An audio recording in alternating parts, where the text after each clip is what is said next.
जय हिंद फ्रेंड्स। मीर जाफर जो है इडियट है। इस दुनिया में तुम्हें लोग नौकरी दिला सकते हैं, राजा कोई नहीं बनाएगा, और अगर बना रहा है तो फिर तुमको यूज भी करेगा। सद्दाम हुसैन को इराक की गद्दी पे किसने बैठाया? यूनाइटेड स्टेट्स ऑफ अमेरिका ने। और सद्दाम बाद में अमेरिका को ही आंख दिखाने लगा। एक समय तो ऐसा आया जब सद्दाम हुसैन ने कहा कि यूनाइटेड स्टेट्स ऑफ अमेरिका है कहां, कौन है ये? तो अमेरिका ने कहा मैं बताता हूं हम लोग कौन है। इसको कंपनी ने राजा बनाया। तो अब तुम पपेट बन के रहो, मोहरा बन के, ये राजा बनने लगा। पहला एग्जांपल, इकोनॉमिक रिफॉर्म्स। अब एक सूत्र मैं दे रहा हूं, सूत्र को याद रखना। E is equal to E, economy is equal to empire. अगर तुम चाहते हो परिवार मजबूत हो जाए, राष्ट्र मजबूत हो जाए, तो सबसे पहले अर्थव्यवस्था मजबूत कर लो। जिसने अर्थव्यवस्था मजबूत की उसका राष्ट्र मजबूत हो गया। अगर राष्ट्र को, राजनीति को मजबूत करना है तो इकोनॉमी को मजबूत करना पड़ेगा। तो इसलिए जब तक अर्थव्यवस्था मजबूत नहीं होगी तब तक राजनीति और राष्ट्र मजबूत नहीं हो सकता। देखो, कैलेंडर, करेंसी और कैपिटल, तीन चीज, कैलेंडर, करेंसी और कैपिटल, सिर्फ राज्य बदल सकता है। और मीर कासिम को यह संदेश देना था अपनी प्रजा को और ईस्ट इंडिया कंपनी को कि मैं पपेट नहीं हूं, मैं सोवरेन हूं, संप्रभु। कुत्ता दो ही कंडीशन में भौंकता है, या तो कुत्ता पागल हो गया है और या फिर कुत्ते का मालिक पीछे खड़ा है। जब भी तुम्हारा सबऑर्डिनेट तुम्हें आंख दिखाने लगे तो समझ लो या तो इसका दिमाग खराब हो गया है और या फिर किसी का हाथ है उसके सर पे। ट्रांसफर ऑफ कैपिटल, मुर्शिदाबाद से मुंगेर। फिर पनिशमेंट टू रिफ्रैक्टरी जमींदार, example Ramnarayan. Emphasis on law and order. पहला आर्थिक, पैसा आएगा तभी बाकी सुधार हो पाएंगे। तो पहला आर्थिक सुधार किया और फिर आर्थिक सुधार के बाद प्रशासनिक सुधार, और प्रशासनिक सुधार के साथ साथ मिलिट्री रिफॉर्म्स, सैन्य सुधार। मिलिट्री रिफॉर्म्स में क्या किया? दो बड़े कांड किए इसने। पहला, यूरोपियन स्टाइल आर्मी, और दूसरा, इस कांड पे तो अंग्रेज भड़क गए कि ये क्या कर रहे हो। कैनन फैक्ट्री कहां? मुंगेर में। जैसे ही ईरान न्यूक्लियर बम की बात करेगा अमेरिका अलर्ट हो जाएगा कि न्यूक्लियर बम किसके लिए? अब ईरान कैसे कहते तुम्हारे लिए? अब ईरान के पास अगर न्यूक्लियर बम हो जाएगा, ईरान ताकतवर हो जाएगा, और ताकतवर आदमी को तुम एक्सप्लॉइट नहीं कर सकते। एक्सप्लॉइटेशन सिर्फ वीक आदमी का हो सकता है।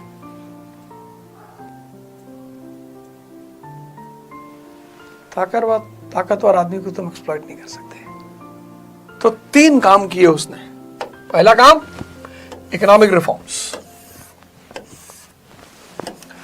इकोनॉमिक रिफॉर्म्स, क्योंकि बिना आर्थिक शक्ति बनाए तुम राज्य को राजनीतिक शक्ति नहीं बना सकते। लिख लेना नोट करके, बिना आर्थिक शक्ति बनाए तुम राज्य को राजनीतिक शक्ति नहीं बना सकते।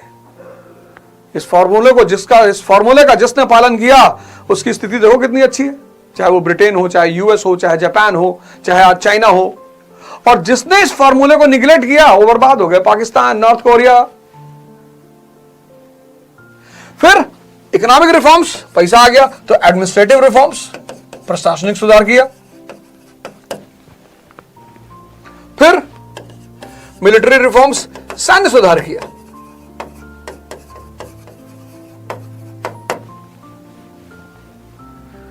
और यहीं से शुरू हुआ रिफ्ट, तनाव between East India Company and Mir Qasim. रिश्ते ना तो एक दिन में बनते हैं और ना एक दिन में टूटते हैं। ये रिश्तों का सिद्धांत है। रिश्ते ना तो एक दिन में बनते हैं और ना एक दिन में टूटते हैं। Care turns into affair. Care से शुरुआत होती है। खाना खाया, एनसीईआरटी मिल गई, नोट्स बना लिया, तुम्हारा बुखार कैसा है? Care. Care turns into affair and affair generally turns into marriage. Depends upon profit and loss. अगर सिलेक्शन हो गया तो शादी हो जाएगी, नहीं हो गया तो फिर अपने अपने कारण है। और फिर तो शादी के 3 चरण और डाइवोर्स के 3 चरण। डाइवोर्स का पहला चरण क्या है? रिफ्ट।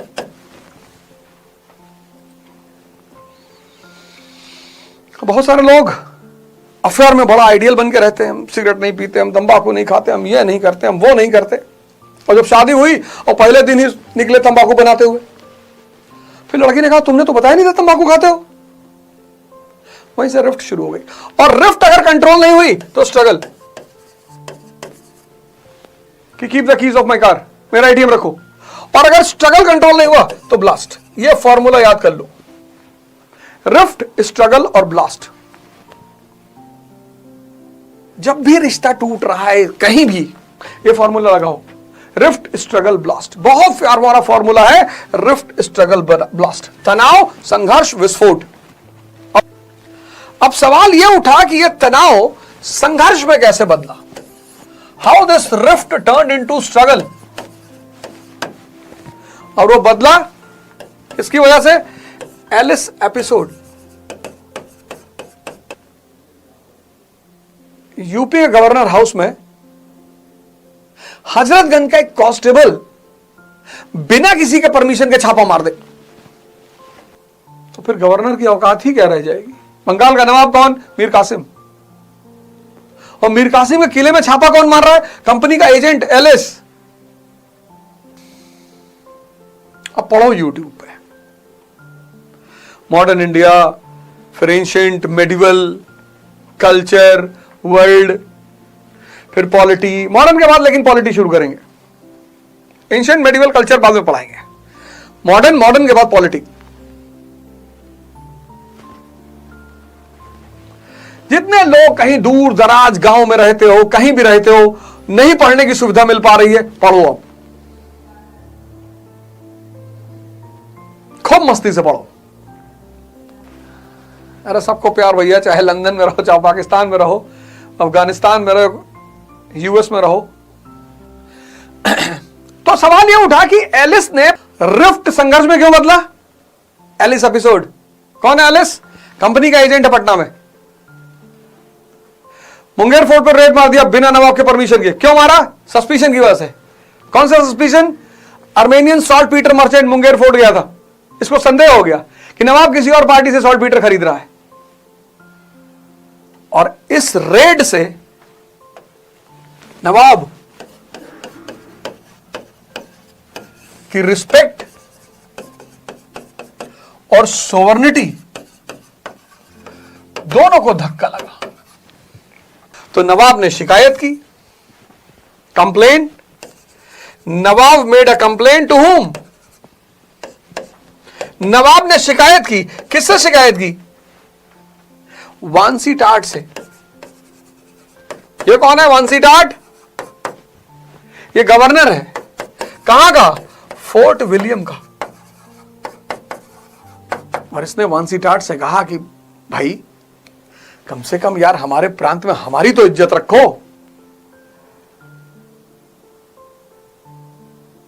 ये कांस्टेबल नवाब के पैलेस में रेड मारेगा, वो भी बिना परमिशन के। तो इसका परिणाम रहा मुंगेर कन्वेंशन।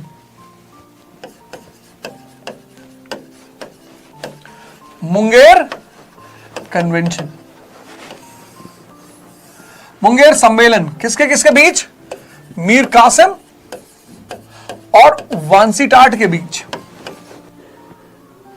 ये 3 डिसीजन आए। पहला डिसीजन, सारे विवाद में सोल अथॉरिटी कौन? नवाब।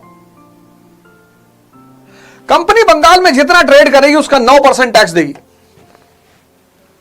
और दस्तक जारी करने का अधिकार सिर्फ नवाब को होगा। जब यह समझौता कलकत्ता काउंसिल के सामने रखा गया तो संघर्ष किसमें बदल गया? विस्फोट में, ब्लास्ट। कलकत्ता काउंसिल ने इस समझौते को फाड़कर फेंक दिया।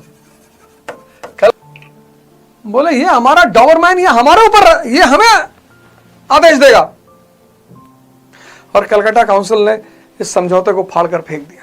जैसे ही कलकत्ता काउंसिल ने समझौते को फाड़कर फेंका, Mir Qasim as a reaction, प्रतिक्रिया स्वरूप, जैसे ही कलकत्ता काउंसिल ने समझौते को फाड़कर फेंका, मीर कासिम ने तुरंत आंतरिक कर खत्म कर दिए। बोले तुम लोग तो कर देते नहीं तो हमारे ही लोग क्यों दें? Abolished inland duties. और जब उसने आंतरिक कर खत्म किए तो ईआईसी ने मीर कासिम से कहा कि देखो बेटा, मोहरा हो तुम, पपेट, कठपुतली, हम नचाएंगे तुमको बेटा, हमसे पूछ के शर्ट पहनोगे, हमसे पूछ के, तुम कुछ नहीं करोगे। ईआईसी ने नवाब से कहा कठपुतली देखे हो? बोले हाँ गुरुजी देखे हैं। हाँ तो बोले तुम कठपुतली हो बेटा, तुम्हारी डोर हमारे हाथ में, हम नचाएंगे। ये आंतरिक कर खत्म करना, तुम कोई निर्णय नहीं लोगे। अब यहां पर यह डिसाइड होना था कि बंगाल का असली राजा कौन, मीर कासिम या ईस्ट इंडिया कंपनी।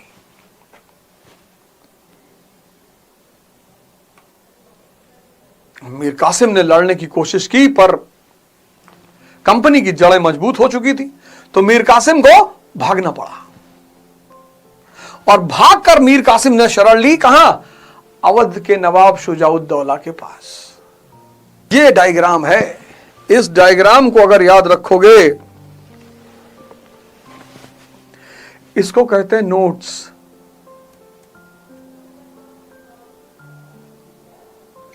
इसको कहते हैं पढ़ाई। 1763 में मीर कासिम अवध चला गया और यहीं पर एक त्रिपक्षीय संगठन बना, ट्रिपटाइट अलायंस।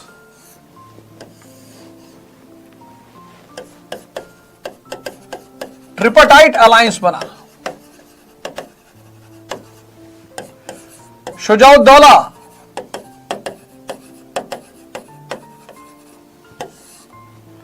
शाह आलम,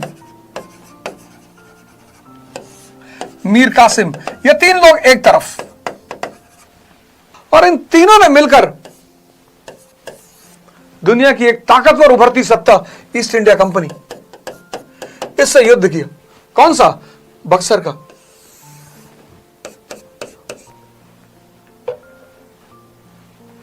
परिणाम एकदम स्पष्ट था, परिणाम एकदम स्पष्ट था। क्या हमारे बाबा शेर से लड़ गए? बोले क्या हुआ? बोले चीर फाड़ के खा गया। लड़ना बहादुरी नहीं है, जीतना बहादुरी है। लड़ना बहादुरी नहीं है, लड़ना, जीतना। 3 बड़ी भारतीय शक्तियां किससे हार गई? ईस्ट इंडिया कंपनी से। Trading company. बस तुम आंख बंद करके एक बार इमेजिन करके देखो, बक्सर के विजय ने प्लासी की उपलब्धियों को मजबूत बना दिया। अब बंगाल कंपनी के चरणों में, मुगल बादशाह गुलाम, अवध असहाय। तुम सारे लोग इमेजिन करो, बस आंख बंद कर लो और इमेजिन करो, ऐसे आंख बंद कर लो और देखो ईआईसी जो है, कंपनी जो है, कुर्सी पे बैठी हुई और उसके सामने 3 लोग बैठे हुए हैं, ऐसे हाथ हाथ जोड़े, बाबूजी। बस इमेजिन करो, तुम्हें इतनी हंसी आएगी, इतना मजा आएगा कि अरे यार, एक कंपनी, इसको कहते हैं दिमाग।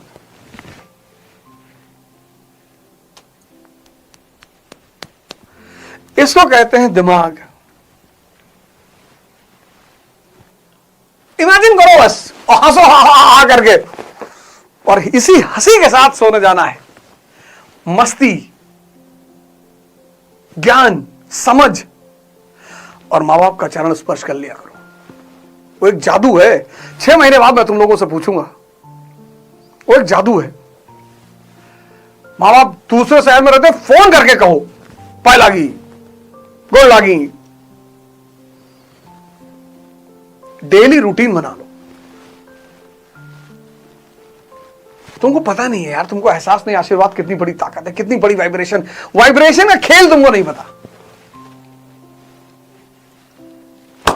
ध्यान नहीं करते हो ना, इसलिए बस तुम आंख बंद करो और बैठो और इमेजिन करो कि कंपनी कुर्सी बैठी और मुगल बादशाह हाथ जोड़े, भैया हमारा वजीर हमको अंधा कर दिया था भैया, हम तो वैसे भी अनाथ है भैया, ये सुजाऊ दौलवा भड़काया भैया हमको। सुजाऊ दौला भी हाथ जोड़ के बैठा कि नहीं साहब हम कुछ नहीं कहते, मीर कासिम आया चढ़ा दिया साहब। कहां है मीर कासिम? बोले साहब पता नहीं कहां भाग गया साहब मीर कासिम। और मजेदार बात सुनो, बक्सर के युद्ध के बाद इन लोगों ने क्या किया, मीर जाफर को बुलाया कि चलो बंगाली गद्दी बैठो। उसने कहा मैं नहीं बैठूंगा। बोले नहीं मैं जूता निकाल के इतना मारेंगे, गद्दी में नहीं बैठो। तब सोचो वो मीर जाफर जिसने कभी नवाब बनने के लिए साजिश की, वो दोबारा गद्दी पर बैठना ही नहीं चाहता था, टीबी से मर गया। तो पूरा बंगाल तैयार हो गया। अब सवाल यह उठा, इस कंडीशन में सवाल यह उठा, अब क्या किया जाए, अब क्या करें? कंपनी ट्रेडिंग कंपनी, उसको क्या पता यार कि वो ट्रेड करने के लिए आई है, ये सारा कैलकुलेशन उसका तो था नहीं। तो कंपनी ने कहा कि यार अब क्या किया जाए यार। तो बोले यार ये खेल किसने शुरू किया? अरे बोले वो रॉबर्टवा,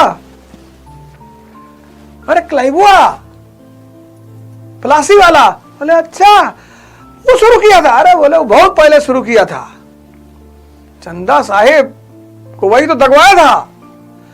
अच्छा बोले ओहो, अरे बोले बड़ा खिलाड़ी है भैया, क्लर्क था पहले। अच्छा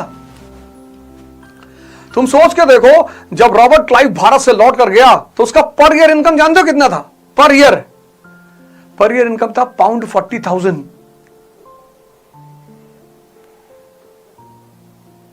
40,000 पाउंड पर ईयर। सोचो कितनी वेल्थ, और ये डिक्लेयर्ड। तो भैया यार अब क्या किया जाए यार, हम लोग तो यार बिजनेसमैन आदमी, हमें क्या पता यार क्या करना। तो बोला अब क्या किया जाए? बोला ऐसा करो, क्लाइवो को बुलाओ, रॉबर्टवा को। हाँ बोले बुलाओ रॉबर्ट को। क्या बुलाओ यार रॉबर्ट क्लाइव को, बुलाओ।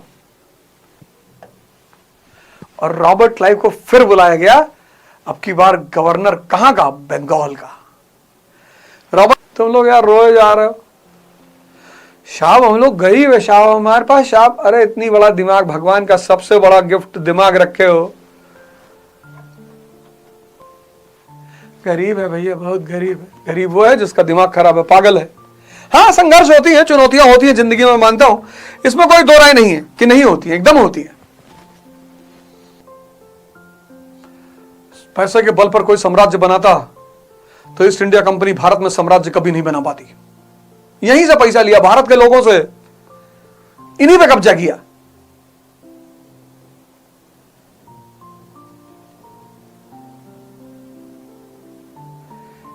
इन्हीं से पैसा लिया, इन्हीं पे कब्जा किया, इन्हीं के लोगों को लड़ाया, इंडियन सोल्जर्स। और 1765 में रॉबर्ट क्लाइव वापस आया Bengal as a governor of Bengal. लिया पढ़ो, सब पढ़ो। हम चाहते हैं पूरा देश मॉडर्न इंडिया पढ़े और देखे कि भारत एक राष्ट्र का जन्म कैसे हुआ।